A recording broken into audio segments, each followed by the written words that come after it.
I think we tend to see post-war European and North American art as very compartmentalized, clearly defined avant-garde movements that unroll one from another, each one a reaction to the first.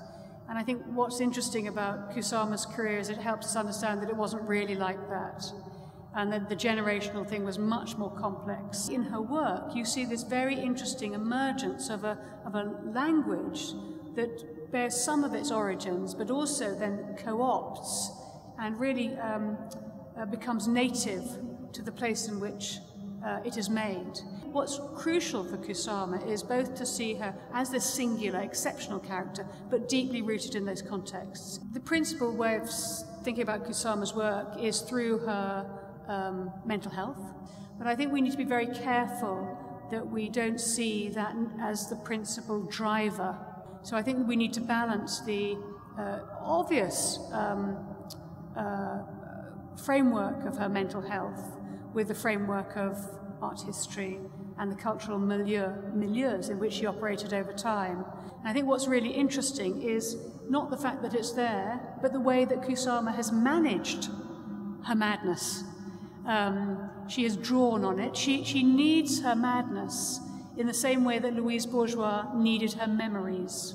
She mustn't let it go, because it's a really principal source of the work and the way she articulates her work. And I think that's absolutely fascinating. With this extremely confrontational engagement with the phallus during the 1960s, was very radical and really very, very important for a whole generation of younger artists.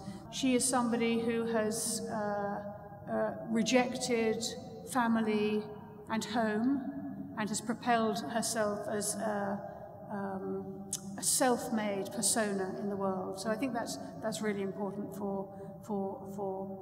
as a statement, active statement of feminism. There are these underlying things that they're not necessarily formal, but they might be seen as conceptual underpinnings. And one of the really strong ones is this notion of excess, that an inability to stop, a desire to continue ad infinitum.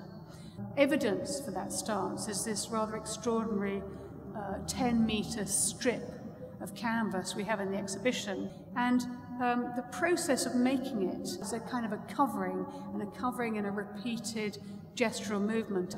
This desire to keep covering is very important, and it links to another key word. There's infinity links to this other key word in Kusama, which is obliteration. Obliteration of the surface, obliteration of the space, obliteration of the self. And you see this, I think, particularly in the 1968 film Obliteration, where Kusama is taking this repeated gesture, which originates in her painting, and she's beginning to use it in relation to the outside world. And it's this desire to wrap everything together to create a kind of skin that will bring, even enfold herself, that is very, very powerful.